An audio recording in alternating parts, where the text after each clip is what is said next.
For people who grew up before smartphones, what is something that the newer generation won't get to experience? Story 1. The freedom of your parents not being able to get a hold of you while you're out and about with friends. Story 2. The ability to just fudge off. You can still do it by leaving your phone at home for the day or whatever, but it's not really socially acceptable. If someone wants to get a hold of you, you'll come home to piles of calls and voicemails as the people on the other end assume you're dead.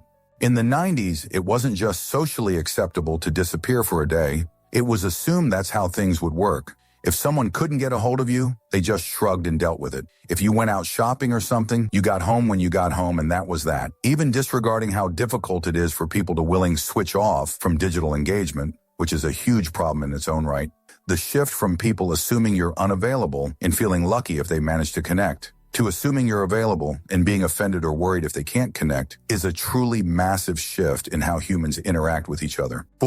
Story 3. A life that's not recorded, the ability to make mistakes and not have them follow you online for the rest of your life. They'll never grasp the level of anonymity we enjoyed as a society. Answer. This one is the biggest one for me. There are so many things I would have thought were hilarious to post or dumb shoot we got up to that today would get filmed, which would suck to have as a permanent internet record. We really do have permanent records now. And related to that is not being plugged into your peers outside school hours unless you wanted to be. My nephew was bullied really cruelly by kids when he was young while playing online games. It pissed me off so much. Kids and many adults also aren't equipped to understand that social media feeds are heavily curated and photos and videos are edited. Yet it appears as just an effortless, perfect life that you don't have because you're not doing life right. Story 4. Having a book mailed to your door with everyone's phone number and address. All public information. Story 5. Calling a boyfriend, girlfriend, and having to have an awkward conversation with their parent before getting to talk to them. Answer. Random, unrelated story. One time I got sick at school, but I was so used to calling my boyfriend that I accidentally dialed his number instead of mine.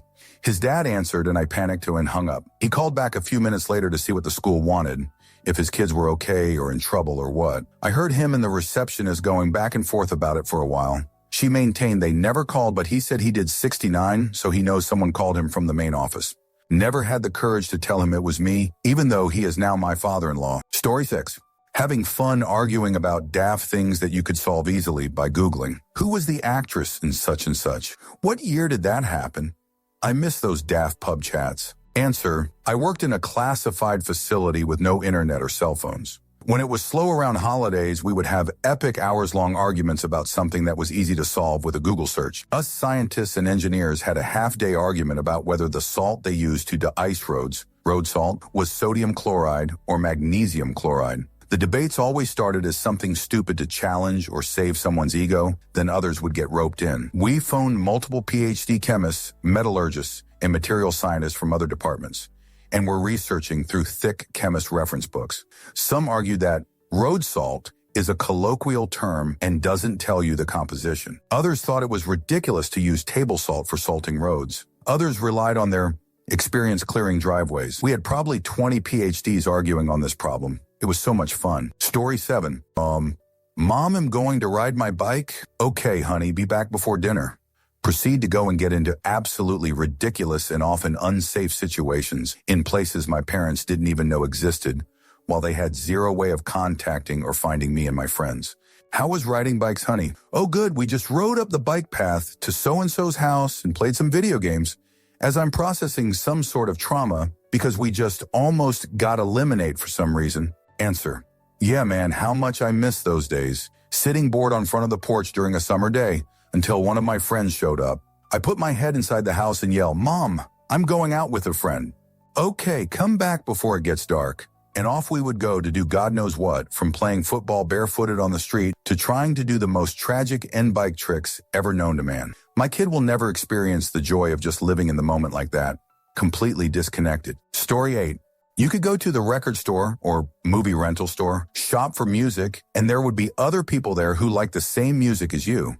Now the record store is on your phone, and there is nobody in there to talk to. Answer. I DJ'd raves and clubs in the 90s. Back then, it was close to impossible to DJ without actual vinyl.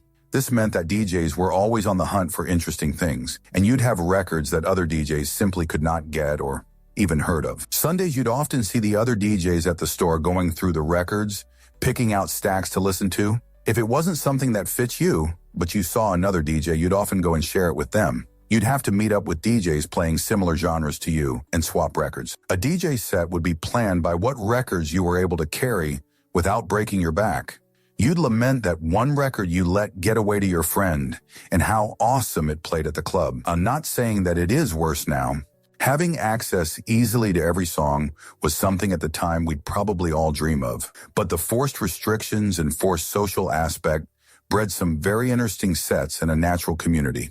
Would be impossible to replicate now, but I look back fondly of record day, running into friends, passing records back and forth, asking where they got one record you heard them play the other day, often leading to grabbing lunch or drinks together, then going to someone's house to DJ together, swapping records back and forth. Story 9. The joys of leaving your home in the morning with a pocket full of coins and knowing that not only were you not expected back until sundown, but they couldn't find you, even if they wanted to. Lol. I can still remember the 6-digit phone numbers of my 3 closest friends, my parents' house at the time, and our next-door neighbors. My parents were over there all the time, especially during summer. Story 10. Your boss can't get a hold of you if you don't want them to, and that was perfectly acceptable because it was the norm. These days, many employers expect someone to be available by phone 247, and to me, that's BS. Answer. I got into a big argument with my new boss about this for contacting me on my vacation about work when I got back. I told him that the next time I'm on vacation, I'm ignoring any and all communications from work. He was so pissed about my refusal to be a company man and put the company first that he complained to the CFO, and I had to have a meeting with both of them. I wish we had more workers' rights in America. Story 11. Getting yelled out for calling someone's home and getting their sibling or parent for bad phone etiquette. May I please speak with? Story 12. Born in 78. Someone brought up what we did on our work breaks before smartphones, and that was weirdly kind of nostalgic. I'd bullshit with coworkers, read a magazine. Everyone always had a book on hand. As technology advanced, someone with a Game Boy PSP, the DS, was really popular. But sometimes people would just listen to their iPod. Not trying to be old man, things were better back in my day about it, but just carrying around long-form content and utilizing it like it was easy and encouraged.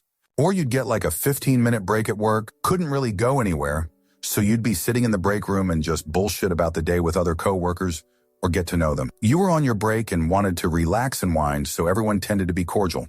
Story 13. The satisfaction of slamming the phone down when hanging up on someone. Crank calls, looking up numbers in phone books and facts in encyclopedias, talking on the phone for hours. Now we text as a warning or permission to call, knowing a plethora of phone numbers by memory. Story 14. The joy of slamming a phone receiver down in someone's ear when they pissed you off. It wasn't just the click of a call disconnecting. There was an actual, loud bang when you did it. Very satisfying in the moment. The busy signal that meant you couldn't reach someone because they were on the phone was frustrating. But looking back at it now, it kept our lives more simple than they are now. Story 15. The lack of pressure. I was a teen in the 80s.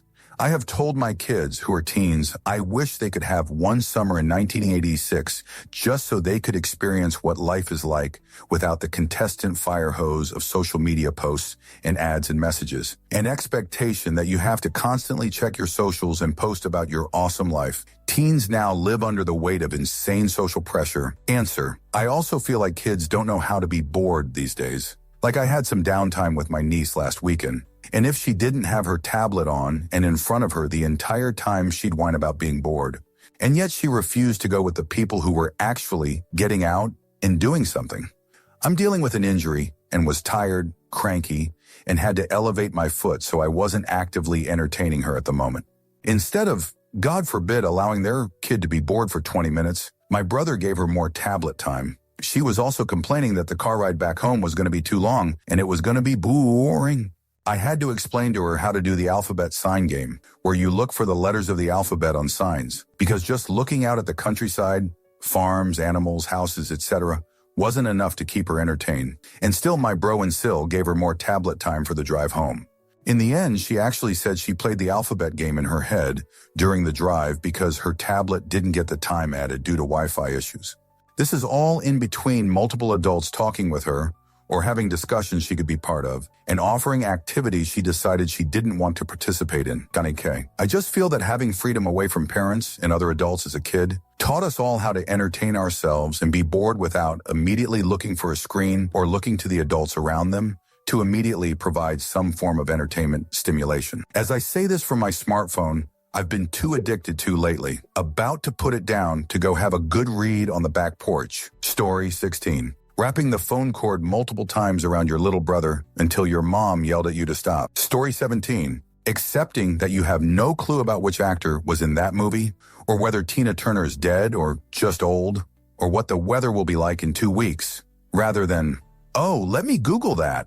I'm guilty of it myself, but it's still annoying sometimes. We're having a good conversation. Who cares? Why pull out your phone now and search for this or that? Story 18. A sort of freedom that is hard to explain. Even if you get rid of your smartphone now, society has a different view of that, and you will be blamed for your decision. Also, there was a focus on creating that was bigger. Answer: I went to a protest a few months ago and left my phone at home because I'm old and paranoid like that. I was looking to get more involved locally, but the support organizations helping at the protest had QR codes so folks could go to get more info, and couldn't tell me the direct URL or Discord handle so I could write anything down. Like, y'all are making it hard for me to do this right. Story 19. Encyclopedias to do homework. Going to your neighbor's house because you got locked out. Be in this house when the streetlights come on. Story 20. That song finally comes on the radio. Vaulting over your bed to press record, having each track on your mixtape begin with Only on Kuno 1. Story 21. Watching a big season finale at the exact same time as everyone else, and then talking about it the next day at school. Having to be home by a certain time to watch a show, and timing bathroom breaks with commercials. Cutting out your favorite ads from magazines to decorate your locker. Story 22. Hanging out with friends and having to come up with games outside or stay up late talking about silly things. With the ideas only you and your silly little friends can dream up, influenced by your personal experiences in your day-to-day life and stories you hear by the spoken word. Story 23. Going to a concert and actually watching the concert with your eyes, not through a screen trying to capture the experience. Answer: I never experienced a concert where people didn't record, but I myself don't do that. I tried it once and immediately stopped because I felt my focus shift to capture the moment on the phone instead of living it. Every time I think I have to take a photo video is the moment I know will stay engraved in my mind. I might not have the visual, but the feeling is definitely still there. Story 24. Using a payphone to place a collect call and cramming your entire message into the state your name pause. Would you like to accept a collect call from Mom Pick Me Up at the Mall? Story 25. When video games didn't grind and offer in-app purchases. Wasn't a car salesman disguised as entertainment? Answer: The Oracle told me that the game of the year 2025 was going to be made by a studio who found the formula to make it up here on stage. It's stupidly simple, but somehow it keeps on getting lost. Studio made their game because they wanted to make a game that they wanted to play themselves. They created it because it hadn't been created before. They didn't make it to increase market share. They didn't make it to serve as a brand. They didn't have to meet arbitrary sales targets or fear being laid off if they didn't meet those targets. And furthermore, the people in charge forbade them from cramming the game with anything whose only purpose was to increase revenue and didn't serve the game design. They didn't treat their developers like numbers on a spreadsheet. They didn't treat their players as users to exploit. And they didn't make decisions they knew were short-sighted in function of a bonus or politics. Sven Vanske Current Frontrunner for Game of the Year, 2025, Claire Obscure, Expedition 33. Story 26. When I was a kid, parents did not know where their child is, just that they are out. That was normal, at least in my hometown. Rule in my family was, I had to be home by the time the streetlights are turned on. Story 27. You only had the TV, radio news, or newspapers to tell you what was happening around the world. You had to actively hunt out your news or you would know nothing. Nowadays, we're bombarded with information, news, advertising, and propaganda constantly. I definitely think life was far less stressful and depressing then, in part due to that. Story 28. The telephone on a special table in the hall, the only one in the entire house. And a small timer to ensure you didn't run up a big bill. Sometimes the dial was locked so only incoming calls, or was that just in my house? Story 29. Back in the day, you couldn't call someone to ask where they were. If they answered, they were at the location you called. Now anyone can be anywhere. Story 30, untwisting the phone cord, calling to get the time of day, 5 TV stations, NBC, ABC, CBS, PBS, and an independent, BWTVs, and the excitement when your family got a color TV. Having to watch the program when it was on because you couldn't record it. If you missed it, you had to wait for the summer reruns. Story 31, predicting the future. Before smartphones, if you were at your computer, you knew someone was going to call Sal before the phone rang. I'm not going to say how. If you know, you know. Story 32, comically long, curling phone cords attached to phone and receiver. Also judging a family by their answering machine greeting. Story 33, snake. A phone that could be dropped 3 floors and still work a battery that would last a week on a single charge. 3210. I miss you. Story 34, having meetup spots at the mall. I'll be here at XXX, but if we miss, and I'll be at this place at XXXX. Last call is in front of the Macy's at 6:00 p.m. Story 35. Latchkey kids, my mom came home from work and caught me playing Run Around the Shoe, which is exactly what it sounds like. The rules were whatever I made up right then, but I think mostly we all had to learn to self-entertain by whatever means we had. So we did a lot of hanging out back in the day or playing ball in the street. Whenever you didn't have something to do, you kind of made something to do. I've noticed that gadget-obsessed people, young and old alike, don't seem to tolerate being bored very well. Story 36. Playing outside in the roads. I remember being outside most of the day and even at night just running around with friends playing games and football. It is kinda a cultural shock for me nowadays to see kids playing outside. Story 37. Writing down directions while on the phone with your friend. Then hopping in the car with those scribbled directions and hoping they're right as you go on the hunt for your actual location. Story 38. Calling collect from a payphone. Bonus points if you could squeeze the whole message into the name portion so the receiver didn't have to accept charges. You have a collect call from, "Hi Mom, I am going to Jordan's house.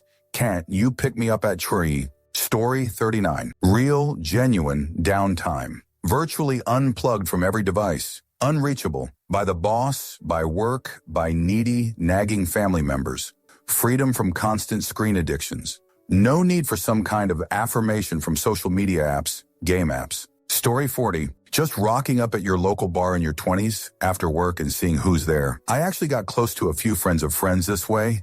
It made me mingle outside my friend zone more. Story 41. Being able to speak about a subject you know or studied and not having to argue with someone that does a quick Google search without verifying the information. Reading a paper map in the passenger seat and relying on your sense of direction, or having misadventures from the lack thereof. Receiving lettered mail from friends' family that don't like talking on the phone. Story 42. Walking down the street and not seeing almost every person with their face glued to their smartphone. Story 43. Memorizing everyone's phone numbers. Going to parties, Evans, and there not being phones out everywhere. Story 44. Dropping your cell phone and worrying about the damage it caused to the thing it hit, not to the phone itself. Story 45.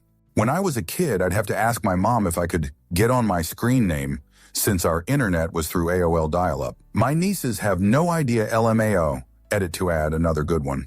Last time I visited my sister, the weather was pretty bad, and I told my older niece that when I was her age, 5, I wasn't able to watch my cartoons after school if the weather was bad because the signal was too bad. She was horrified and didn't believe me. LOL. Story 46. Being told by your math teacher that you won't always be walking around with a calculator in your pocket. LOL. Story 47. Speaking about smartphones, living without all this phone scrolling.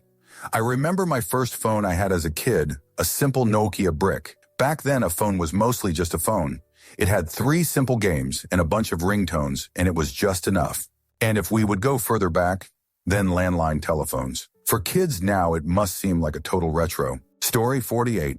Knowing you just had to be there. Nothing was recorded unless you had one of those massive camcorders. People got together to tell stories of shenanigans. Story 49. The freedom of not always being connected, of not always being expected to be there. The freedom of not knowing every little thing that happens around the world, whether good or bad. It was your life and you lived it with and amongst those around you, not feeling influenced or pressured by the standards of today, and people enjoyed that life. Story 50. I want to say the ability for someone like Cliff Clavin, who can make up facts and no one around him can dispute it, because people didn't care unlimited access to knowledge on them. Then again, we've seen how much people prefer to just hear what they want rather than actual facts. Story 51. Growing up in the 90s was magical. Bonfires, Wild Truth, or Dare games. The spontaneity and the fun things we would do in the moment was amazing. High school parties, homecoming, prom. These are things that are hard to describe to kids today. Unless you experienced it, it's really hard to convey to kids today the sheer magic of what it was like growing up in the 90s. Story 52. Memorizing multiple commonly used phone numbers, parents, family, friends, never seemed to have any of it written down as a kid. Just having to wait until someone got home if you needed to speak to them. Carrying change in case you needed to make phone call when out and about. Story 53. It was so easy to skip class today. Even if they called home on landline, nobody was there. Pretty sure the bot receptionist sends out WhatsApps and emails now, lol. Story 54. Limited minutes and only calling after 6 p.m.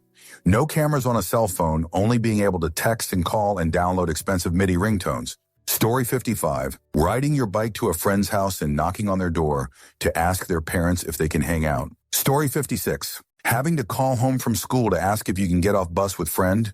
Then he has to call and ask if I can come over. Then I have to call my parents back letting them know they are okay with it, but pick me up at 7 p.m.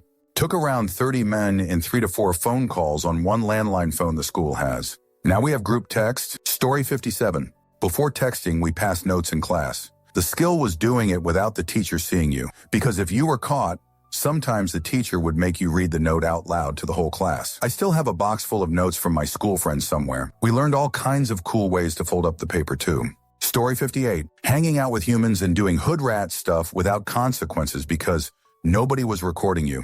Literally, the best of times were pre-smartphone. I say this as I am typing on a smartphone. I would throw this thing away in a second to go back to like 1999. Brilliant times. Story 59.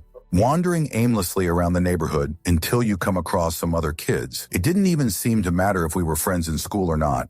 We were just happy to waste the time with whoever was around to waste the time with. Story 60. Seeing something cool and not being able to record it. Concerts were awesome back then. The only thing being held up in the air was a lighter. Story 61. The joys of leaving your home in the morning with a pocket full of coins and knowing that not only were you not expected back until sundown. Story 62. Memorizing phone numbers of important family members and favorite friends. Nowadays, we're also dependent on our gadgets. Story 63. A lack of spam robocalls. I never pick up my phone calls these days unless it's from someone I have saved on my phone or I'm expecting an important call that day. Story 64. Being able to make a fool of yourself without having it filmed and put on the internet for everyone to see. Story 65. Think of every time you've used your phone in an emergency, you needed help, had to contact somebody right now, or otherwise needed to contact somebody. Now imagine you couldn't have. Everybody is talking about all the negatives, but there are clear upsides to them. Story 66. Not knowing something. You'd get in an argument with someone about some fact, and then you just have to agree to look it up later, or more likely never.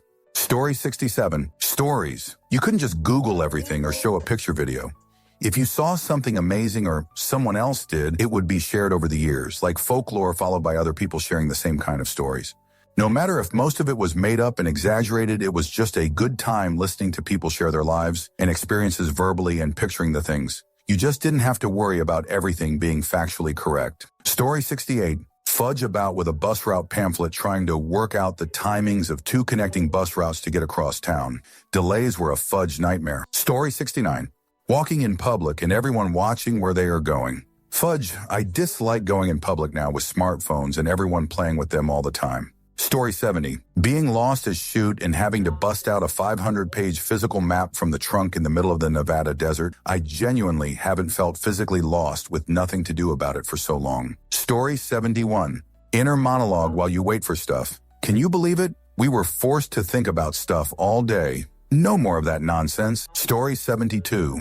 I'm old, but watching people, kids, teens, adults, and the seeming addictions so many have to their phones, I routinely think about how thankful I am to have grown up in 80s. We rode bikes all around town, were blissfully ignorant about genocides on the other side of the planet, and played with toy robots. You didn't have to know about everything all the time, and it was glorious. Story 73. Scene. A bar in any town in America. Hey man, who do you think had more home runs, Frank Thomas or David Ortiz? I'm not sure. Yeah, me neither.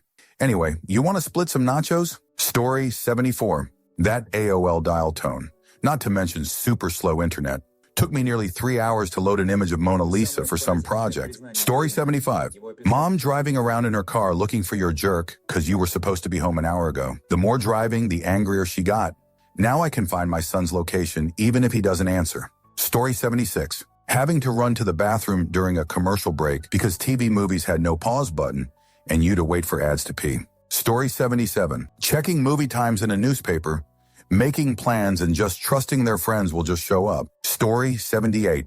The feeling of true solitude, being able to disconnect from the world for long periods of time. There's something about being able to do that which gives the heart, mind, body, and soul a chance to fully recharge. Story 79. The inaccessibility of other people. No texting, no social media, not even email. You had to pick up a landline phone, remember the phone number of the person you wanted to call, no tapping names, and call just to see if you could talk to that person. People have forgotten what "okay, I'll try again later" was, and then going to just do some shoot for 8 hours before you tried to contact that person again. Story 80 is sitting in our nurse room, having to call your friends to meet up somewhere, then going to the place to meet them, and they're not there. Then you wait a bit and they don't show, so you walk back home and get home only to find out they called and left a voicemail after you already left saying they got in trouble for something and got grounded, so they couldn't come out. And then you partied too hard all that time walking to the place you were supposed to meet them. So then you call their house and their parents answer and tell you they can't talk on the phone because they're grounded. Story 81. Writing a note to your classmate, folding it 5 times, then having other people pass it down the row until it gets to your friend. Story 82. Just walking to a friend's house and knocking on the door, not knowing if they fancied doing anything or even if they were home. Story 83. Having 0 pictures from 3 summer seashore college party houses. Getting letters in mail with a pic from a girl guy, waiting to hear a song on the radio, going to the bank on payday with your check, arcades at the mall, the effort and planning as an early teen boy to score a girly mag, whole planning sessions with friends. Story 84. When you wanted to hang out with your mates, you actually had to go knock on for them. If they weren't in, you'd go check out all the classic spots. Don't think I've ever been fitter than those years. Story 85. Gonna knock on your mate's door to see if he was in. And then if he was, is he coming out to play? Story 86. Absolute boredom. Sitting on the curb, waiting for your parents to pick you up, staring at your shoes and suddenly being really interested in the line of ants, dissecting and relocating half of a Snickers bar to their mound. Story 87. Being blissfully unaware of influencers, celebrities, and just plain idiots with every minute detail of their stupid lives. Not knowing about fights, intimacy conquests and details, public blowouts, or general misbehavior of average human beings. Story 88. Having pen pals. When I was in elementary school in the U.S., we had the opportunity to write to pen pals a world away. It was some exchange program back then. In my case, I had 2 pen pals in Australia. It was exciting to receive letters from them. Imagine that our parents let us talk to strangers. Back then, it was good old-fashioned fun. Denise Marion, if you're still out there, give me a holler. Story 89. Checking show times in a newspaper or everybody having no idea how good a movie would be until they saw it in theaters. And then there was communal buzz about major cultural phenomenons. It's just not the same anymore. Story 90. Dragging the phone with a long extension cord into the closet so you can have some privacy talking to your crush. Story 91. Trying to find the proprietary charger for your phone when your family all has different brand phones. Story 92. Needing a long jerk cord for the telephone handset so you could go to another room for a private call. Story 93. Making plans with like 30 friends to meet at a concert or event at a certain time and location on advance, and everyone just shows up. Story 94. Collect phone calls having to stay near the phone, which was hardwired to the wall while waiting to get that call. Speed dialing a radio station for anything, song requests, contests. Winning concert tickets was boss. Quarters hidden in going out clothing. Story 95. I spent all my class time writing notes to my friends. I'd fold them up into a tucked triangle and pass them. I loved that. Now it's just plain texting or email. Story 96. Memorizing all your friends' phone numbers. 30 years later, I still know the home phone number for multiple friends' parents, but I can barely remember my husband's cell phone number and have had to force myself to memorize it in case of an emergency. Story 97. Fudge. Reading through this thread makes me so happy to have been a child in the 90s. I don't know how kids these days cope. Story 98. arranging to meet somewhere, and then setting off to that place, trusting your friends will be there, without anxiety. Story 99. Playing outside from dawn till dusk on weekends. Used to do that as a kid every day after school and all day on weekends. This was just before iPhones took off in 2012. Saw some kids in the park at the weekend when I took my son. They were all just sat on a bench on their phones. Story 100. Pressing a key multiple times to get a specific letter or character and having to juggle multiple disks to download a single game. I remember installing Sims 2 and it taking a couple hours. You had to insert one of the 2 disks, then switch to the other one when prompted, and then back again. You also had to press specific buttons when prompted. I miss I could customize each sim town. Now they all come pre-built and populated. Story 101. We used to have pagers. And with this pager, you would get a number message. There were no letters. And once you got this beep or page, you would then have to find a phone to call them on. A lot of the times we used pay phones, or if we were by a home phone, we would call from someone's home. But also, the fun thing about pagers was you could page somebody in code. 143 was I love you, and 43 was F you. LOL. Story 102. As a kid, I'd ride my bike to my friend's house down the street and knock on the door or call for him by the gate. Sometimes you didn't get an answer, so you went on your way. It's just the way it was. Story 103. A life without phones, you had to have grit to find people. You spent a good portion of the day daydreaming, patiently waiting for your favorite song to come on a radio, MSN Messenger. Story 104. Calling collect and instead of saying your name, quickly saying everything you need to say so the person doesn't need to accept the collect call charge on a payphone. Story 105. Waiting for your friends to log online to chat with them through instant messengers and setting alerts for when your crush signs on. Story 106. Not having to wonder if someone you are not currently with is currently trying to get a hold of you. Being disconnected from the world, if you will. Story 107. Talking to someone on the phone in your room, but a thought that your parents might pick up the other phone and listen in on your conversation. I don't know if this happened in my younger years, but it certainly was a possibility. Story 108. Went to a Beyoncé concert and both my friend and mine's phones died. I could no longer contact the Uber I had ordered and lost my easiest method of payment. For the first time in years, I rode the subway with her downtown where there were more hotels and restaurants to use a phone for a cab or hail one old-fashioned like. Had we not been in our 30s, I don't think it would have occurred to us that these places traditionally have cab services and phone for semi-public use. I people watched way more without my phone and appreciated the little nuances around me, both because I wasn't buried in my phone, but also because I normally would have been in my car bubble secluded away. Same for waiting for the cab. A lot of small interactions are missed when everything is streamlined, which has pros and cons. Story 109. Not being available 247. If you didn't catch the phone call, then you just had to hope they got back to you or catch up with them the next time you see each other. Story 110. Getting told by your friend's mom that your mom called for you to get home because dinner's ready and getting scolded because you weren't at the friend's house you said you'd be. Story 111. When watching a movie, oh, there's that guy from that other movie. What's his name? No idea. Oh, okay, end. Story 112. Be home at dark. And honestly, I think about this all the time. Crime rates were so much higher back then too, but you just got to be free. It being totally normal to just go knock on someone's door to see what was up. I think the loneliness epidemic exists because of that. My first couple places, during the flip phone era, had a rotating cast of friends and girls that just stopped by. I wanted a cell phone for a while, but I was the age when kids didn't have them. I was 19 before getting a phone, because I was selling them. As soon as I did, that shoot sucked. If you didn't answer, it was like an affront to the caller, as if you didn't have other shoot going on. Now kids get them young, and Google or Zuck stay listening to your every word trying to get you to buy something. Story 113. My mom poking her head out the house to yell for me and my brother to come home, and then the neighbor's tropical bird mimicking her. Story 114.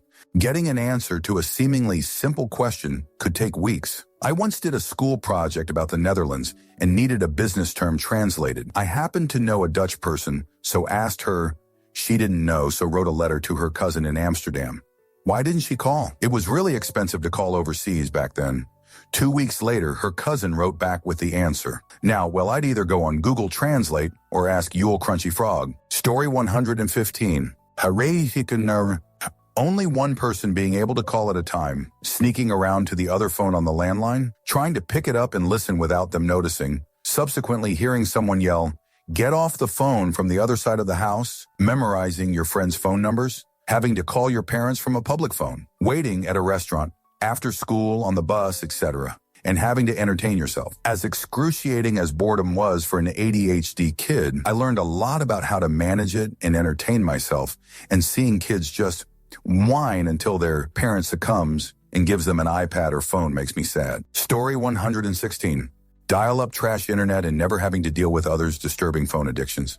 Some people are no longer present, married to their phones. Story 117. The satisfaction of actually hanging up the phone, not just pressing a button, but putting down the receiver with enough force that the person on the other side lets out a well darn while flinching away from the phone. Story 118. Having your parents yell at you to disconnect from the internet so they can make a telephone call. Being able to leave the house without any text messages coming your way to add something to the shopping list. Not being able to look up directions to your destination or to nearby businesses unless you paid an arm and leg for a GPS. We used to have to get on the dial-up or slower than now broadband internet and type in our destination into MapQuest to print out. Story 119. Printing out MapQuest pages to travel somewhere, then being extremely fudge if there is a detour or something. Story 120. Telling your classmate that his 10 minutes on the stationary brick of a PC is up and it's my turn to play Jazz Jack Rabbit. Also, telling the teacher that you only punched him because he wouldn't leave the computer. Edit. My dad used to write his number on my arm when we were at the park. My younger siblings never had a need for that. Story 121. Navigating the highways with paper maps, drove from Baltimore to Boston for a game in Fenway in 1996, stopped by Yankee Stadium in NY to see a game there the next day. Still amazed we found either place, LOL. Story 122. Playing outside and actually having fun, discovering nature, all that. It's sad how many necks I see bent over phones. Story 123. Getting kicked off the internet because no one can read the sign next to the phone that someone is on the internet and picked up the phone. And then they yell at you about their ear hurting after the inhuman shrieking of computers communicating. Story 124. My mom worked at Woolworths when I was a kid, which was a popular department store in the 70s, also known as a five and dime. And one day she brought home a new phone cord that was extra long. The previous cord had been about 4 long, but this one was at least 10 long, meaning I could be on the phone and walk all the way to the refrigerator without interrupting the conversation. I remember the first time I made a sandwich while talking to my best friend, and it felt like the greatest technological advance in the world. Story 125. Finding your friends by biking through the neighborhood and finding the house with all the bikes out front. Story 126. Being able to BS in a conversation without looking up your facts, LOL, mostly a good thing. Being bored and having to get creative with your time. Getting into trouble fun without it being videotaped. Story 127. Riding your bike to your friends and knocking on their door to see if they were home, available to hang out. Story 128. The true expression of anger that only comes from slamming a phone. If you heard that crumpled clank, you knew you were fudge. That click might as well be them reloading a gun. Worse, the conversation's over, so talking's no longer an option. Story 129. There's a kind of quiet that comes after quitting something that used to pull at you an invisible tug that shaped your days without you realizing it. It's not a loud freedom, but a subtle one, like stepping out into still air after constant background noise.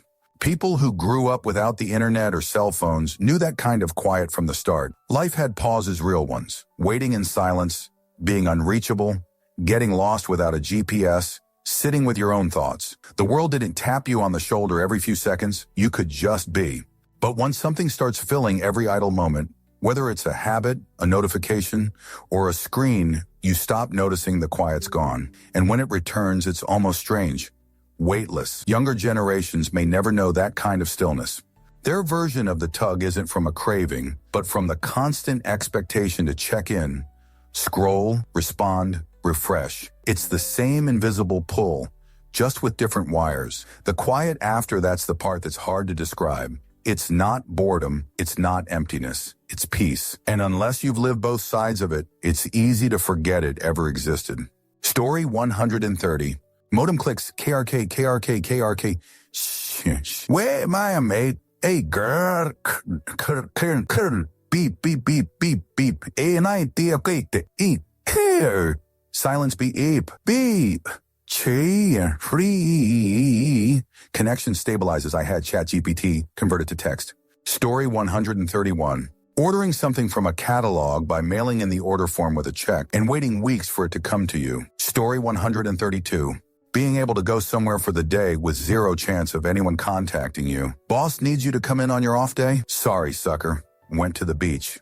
On vacation? No one would hear from you for a week because you darn sure weren't paying long-distance prices to check in. That part of it was great. Story 133. When school was over and you had a shoot day, once you get back home, it's over. You could relax. No Facebook, no internet, no cell phones. Just relaxing. It must be hell to be a kid in 2025. Story 134. Peace and quiet. Remembering things. Wrapping your finger through a coil cord. Riding your bicycle over to a friend's house to see if they were home and wanted to play. Story 135. AOL dial-up, getting off the internet phone, and vice versa so someone can use the other. Not having a calculator in your pocket, carrying 50 everywhere in case you needed to use a payphone. Taking someone's word on something because Google isn't available to disprove them. Story 136. The satisfaction of angrily slamming a landline phone back on the hook. The older ones made that little ring sound, and it was validating as hell. Story 137. Wondering if drinking soda and eating Pop Rocks would eliminate you like it did Mikey. He'll eat anything. Story 138. Not being online all the time. World was smaller, there was more talk, more genuine conversations, no constant monitoring. Story 139. The ability to live life without that anxiety of, did I miss something, and being able to check instantly, rather than just going with the flow and finding shootout naturally. I promise if it's important, you'll find out in a timely manner. Story 140. Randomly stopping by people's houses. Before we could all reach each other 247 via text or phone call, people used to drop by people's houses to catch up with them if they were home. Had many a random visits from family, friends, and neighbors at my house growing up. Story 141. Calling collect home for them to pick up, and here, you have a collect call from Mom Pick Me Up at the Movies. Do you accept the charges? Ha ha ha ha ha ha. Story 142. Seeing the cartoon that suggested that in the future, we would have phones we would wear on our wrists, male body part, Tracy the Detective. Story 143. Not being expected to respond to everything. Even with flip phones or block phones, you had far more freedom. People actually called you so they only reached out if they wanted to talk to you. It wasn't the texting culture where you're expected to respond within moments. Plus, phones didn't hold a charge for that long, so it wasn't expected to always be charged and ready to roll. Smartphones were really cool when they first came out. I mean, who didn't want the ability to text easily, watch something on YouTube, etc.? But now the fact that you are expected to be plugged in all the time is just exhausting. Story 144. Calling your friend, hoping you dialed the right number, their parents answered the phone, and you had to be super polite so you could talk to your friend. Story 145. Losing visual sight of a fellow road trip partner in another car and having to come up with intricate plans to find each other. There is a certain terror to losing sight, and I can only imagine how insane it must have been in the days before telephones existed at all. Was traveling out west in 2 cars, one with me and my grandparents, and the other with my brother and sister and my parents.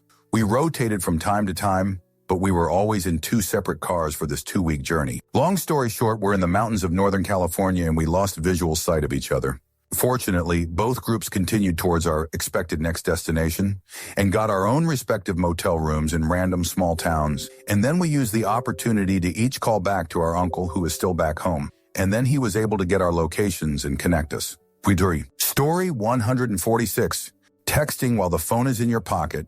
Being dropped off at the mall with a pickup location and time set. Waiting until 7 p.m. to call someone. Gotta save those minutes. Answering machines where you weren't sure who would hear the message. MapQuest, TomTom. Story 147. Having the answer the house phone in 25 seconds at night so your parents won't wake up when your friend calls.